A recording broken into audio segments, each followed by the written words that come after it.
નમસ્તે વિદ્યાર્થી મિત્રો, ધોરણ 9 વિષય ગુજરાતી, પદ્ય 17 મારા સ્વપ્નમાં આવ્યા હરિ.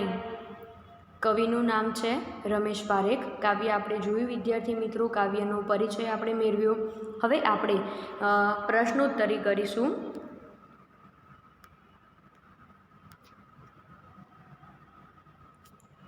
પહેલો પ્રશ્ન છે, ભગવાને કાવ્ય નાયિકાના આંસુ કેવી રીતે લૂછ્યા? ભગવાને કાવ્ય નાયિકાના આંસુ કેવી રીતે લૂછ્યા? તો ગોપી એ હરિમિલનને ઝંખતી હતી, અત્યંત ભાવ હતો ભગવાન પ્રત્યેનો. તો ભગવાન એના સ્વપ્નમાં આવે છે. ગોપી સામે એ મંદ મંદ હાસ્ય કરતા ઊભા રહે છે. આ આખું દ્રશ્ય જોઈ ગોપી શું થાય છે? ભાવ વિભોર બની જાય છે અને એની આંખમાંથી આંસુ આવવા લાગે છે. અને ગોપીના આ આંસુ એ ગોપીની મનની દ્વારિકાના સુબા એવા ભગવાન શ્રી કૃષ્ણ એ લૂછે છે. એનો ગોપીનો અને ભગવાન કૃષ્ણનો, ગોપીને જે ભગવાન પ્રત્યેની જે પ્રીતિ હતી એને ધ્યાનમાં રાખી અને ભગવાન એના આંસુ લૂછે છે. આમ પણ ભક્ત જ્યારે તકલીફમાં હોય, સમસ્યામાં હોય, ત્યારે એના આંસુ લૂછવા ભગવાન હંમેશા તત્પર હોય છે. પણ સામે આપણે ભક્ત બનવું પડે. તો અહીંયા ગોપીના આંસુ લૂછવા ભગવાન તત્પર બને છે અને આ રીતે એ ગોપીના આંસુ એ ભગવાન લૂછે છે. તો આપણે એ પ્રશ્નના ઉત્તરમાં માત્ર એટલું લખવાનું છે કે હરિમિલનને ઝંખતી ગોપીના સ્વપ્નમાં ભગવાન કૃષ્ણ આવે છે અને મંદ મંદ હાસ્ય કરતા ઊભા છે. આખું દ્રશ્ય જોઈ ગોપી ભાવ વિભોર બની જાય છે અને એની આંખમાંથી આંસુ આવે છે. ગોપીની મનની દ્વારિકાના સુબા એવા ભગવાન કૃષ્ણના મિલનને ઝંખતી ગોપીના આંસુ ભગવાન કૃષ્ણ લૂછે છે. બીજો પ્રશ્ન જોઈએ વિદ્યાર્થી મિત્રો, ભગવાને સ્વપ્નમાં આવીને શું કર્યું? તો આમાં આપણે આખા કાવ્યનો ઉત્તર વિદ્યાર્થી મિત્રો લખી શકીએ જો આ પ્રશ્ન 4 માર્ક્સની અંદર પૂછાય તો. પ્રશ્ન 2 માર્ક્સની અંદર પૂછાયો છે. ખાસ ખ્યાલ રાખીશું કે જેટલું એનો ગુણભાર હોય એ પ્રમાણે આપણે લખવાનું છે, બરાબર? તો 2 માર્ક્સની અંદર પ્રશ્ન પૂછાયો છે તો ટૂંકમાં આપણે એને વ્યક્ત કરવો હોય તો કેવી રીતે કરી શકાય? તો એના ઉત્તરમાં આપણે જોઈએ તો ગોપીના સ્વપ્નમાં કોણ આવે છે? ભગવાન કૃષ્ણ. તો ગોપીના સ્વપ્નમાં ભગવાન કૃષ્ણ આવે છે. સૌ પ્રથમ એ ગોપીને પ્રેમથી બોલાવે છે, હિંડોરા ખાટ પર ઝૂલાવે છે અને અન્ય ગોપીઓ કરતાં એને વધારે વાલ કરે છે. પછી ગોપી સામે મંદ મંદ હાસ્ય કરતા એ ઊભા રહે છે અને ગોપીના આંસુ લૂછે છે. ભગવાને સ્વપ્નમાં આવીને શું કર્યું? તો ભગવાને સ્વપ્નમાં આવીને ગોપીને બોલાવી, ઝૂલાવી અને એને વહાલી કરી અને એના આંસુ લૂછ્યા. બરાબર? 2 માર્ક્સમાં પરફેક્ટ આટલું જ લખવાનું છે વિદ્યાર્થી મિત્રો, કારણ કે અહીંયા ભગવાન આટલી જ ક્રિયા કરે છે. બરાબર? સ્વપ્નમાં બધી જ ક્રિયા ભગવાન નથી કરતા, કારણ કે પ્રશ્ન શું છે? ભગવાને સ્વપ્નમાં આવીને શું કર્યું?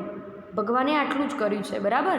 પણ જો પ્રશ્ન 4 માર્ક્સની અંદર પૂછાય તો તમે આખા કાવ્યનો સાર એમાં લખી શકો અને સમજાવી શકો, બરાબર? પણ આપણે 2 માર્ક્સમાં જ પૂછાયો છે એટલે આપણે એને ધ્યાનમાં લઈશું. 2 માર્ક્સને અનુરૂપ આપણે પ્રશ્નનો ઉત્તર લખીશું. હવે આગળના પ્રશ્નનો ઉત્તર જોઈએ. નીચેના પ્રશ્નોના 7-8 લીટીમાં ઉત્તર લખો. જનરલ ક્વેશ્ચન છે, સવિસ્તાર છે, 4 માર્ક્સમાં પૂછાય છે વિદ્યાર્થી મિત્રો, બરાબર? તો હવે આપણે એનો પરિચય મેળવીએ. હરિમિલનને તમારા શબ્દોમાં આલેખો. હરિમિલનને આપણા શબ્દોમાં આલેખવાનું છે. તો તમે કેવી રીતે લખશો વિદ્યાર્થી મિત્રો? અહીંયા હું મારા શબ્દોમાં વ્યક્ત કરીને તમને બતાવું, પછી તમારે એ ધ્યાનમાં લઈ, કાવ્યને ધ્યાનમાં લઈ અને તમારા શબ્દોમાં કાવ્યને વ્યક્ત કરવાનું છે. તો ગોપીના સ્વપ્નમાં ભગવાન કૃષ્ણ પધારે છે. એમને જોઈને જ ગોપી બાવરી બની જાય છે, એટલે કે ઘેલી બની જાય છે. પછી ભગવાન સ્વપ્નમાં આવીને શું કરે છે? તો સૌથી પહેલાં ભગવાન ગોપીને શું કરે છે? બોલાવે છે, પછી ઝૂલાવે છે, હિંડોળા ખાટ પર ઝૂલાવે છે, બરાબર, હિંચકા પર ઝૂલાવે છે. ભલે અહીંયા હિંડોળા ખાટ કે હિંચકાનો ઉલ્લેખ ન કર્યો હોય, પણ ઝૂલાવે હંમેશા હિંચકા ઉપર જ આપણે ઝૂલી શકીએ, બરાબર. તો ભગવાન પ્રેમથી ગોપીને બોલાવે છે, ઝૂલાવે છે અને એને વધારે પ્રેમ આપી અન્ય ગોપીઓમાં એને વિશિષ્ટ પ્રકારનું સ્થાન આપે છે. પછી શું કરે છે? તો કાવ્ય પ્રમાણે જ આપણે જઈશું.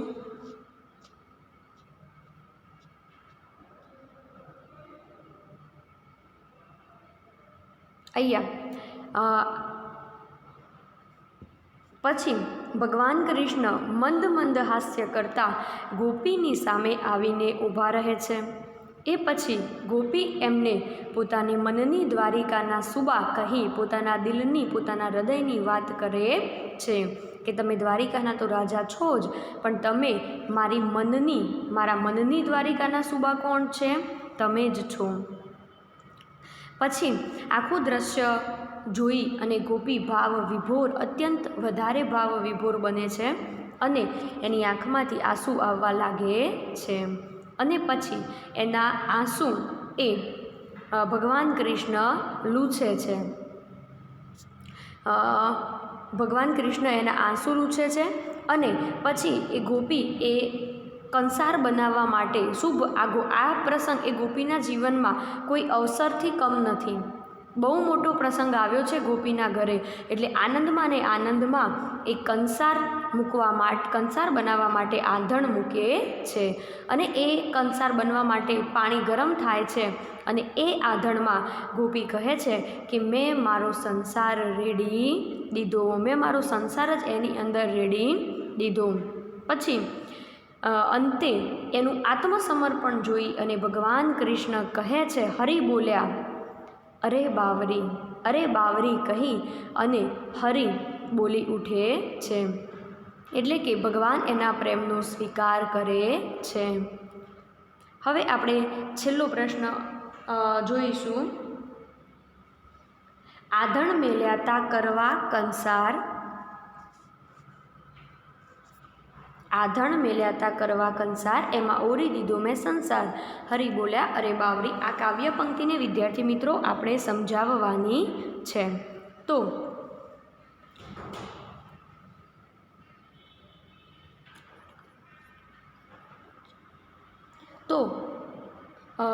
આપણે એને સમજીએ વિદ્યાર્થી મિત્રો. તો સ્વપ્નમાં હરિ આવે છે, સ્વપ્નમાં હરિ આવી અને ગોપીને પોતાના દર્શન આપે છે, પોતાનો પ્રેમ આપે છે. એ આપણે આગળ જોયું. છેલ્લે આપણે શું સમજ્યા એટલું માત્ર વિદ્યાર્થી મિત્રો આપણે આ પંક્તિમાં સમજાવવાનું છે.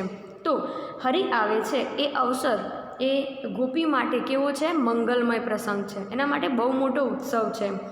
તો હરિમિલનના આ મંગલમય પ્રસંગે ગોપી એ કંસાર બનાવવા માટે આધણ મૂકે છે.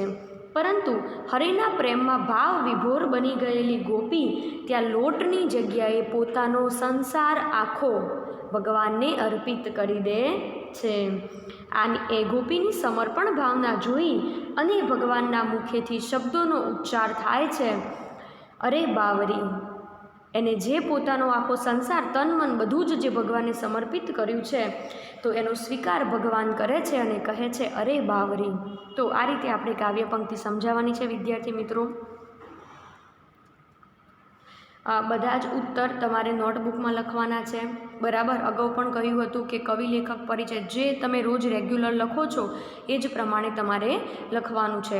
સૌથી પહેલાં કવિ પરિચય, એ પછી શબ્દ સમજૂતી લખવાની છે અને એની પછી તમારે સ્વાધ્યાયના પ્રશ્નોત્તર લખવાના છે.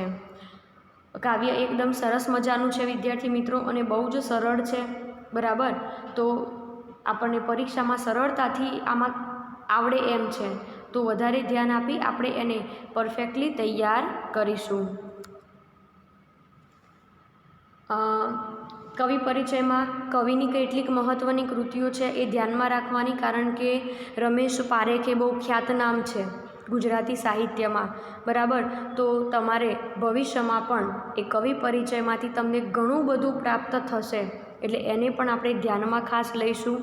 અહીંયા આપેલા ધોરણ 9ની બુકમાં અથવા તો ધોરણ 10ની બુકમાં જેટલા પણ કવિ લેખક પરિચય આપ્યા છે એ તમારે ધ્યાનમાં રાખવાનું. જીપીએસસીની એક્ઝામમાં એમાંથી પૂછાય છે વિદ્યાર્થી મિત્રો. તો આપણે આ રીતે બરાબર ધ્યાનમાં એને લેવાનું છે અને આપણે પ્રશ્નોના ઉત્તર લખવાના છે. ને કવિ પરિચય પણ એને ધ્યાનમાં લઈ આપણે લખવાનો છે. તો આ પ્રમાણે સરસ અક્ષર ગુજરાતી ભાષામાં હંમેશા સારા હોવા જોઈએ, બરાબર. જોડણીની ભૂલો ઘણા વિદ્યાર્થી મિત્રોની એકમ કસોટીની નોટબુકમાં જોયું તો જોડણીની ભૂલો છે, બરાબર, એ ન હોવી જોઈએ. જોડણીની ભૂલ ક્યાંક થાય, ગુજરાતી ભાષામાં જોડણીની ભૂલને કોઈ સ્થાન જ નથી, પણ ક્યાંક થાય એ બરાબર છે, પણ એક લીટીમાં 3 જોડણીની ભૂલો નીકળે એ યોગ્ય નથી, બરાબર. ત્યાં તમારા કમ્પલસરી માર્ક્સ કપાય છે. તો જોડણીની ભૂલ ન થાય એવો અત્યારે આપણી પાસે સમય છે, તો જોડણીની ભૂલ ન થાય એવો આપણે પ્રયત્ન કરીએ. શબ્દોને ધ્યાનથી લખીશું તો ફરીથી એ શબ્દ ધ્યાનમાં આવશે, ત્યારે જોડણીની ભૂલ નહીં થાય વિદ્યાર્થી મિત્રો. તો ખાસ વસ્તુ ધ્યાનમાં લેજો, જોડણીની મિસ્ટેક અને અક્ષર આ બંને વસ્તુ ગુજરાતીમાં બહુ જ મહત્ત્વની છે, બરાબર. તો એ પ્રમાણે તમે એને ફોલો કરજો. હવે આગળનું ગદ્ય આપણે આગળના લેક્ચરમાં જોઈશું. નમસ્તે વિદ્યાર્થી મિત્રો.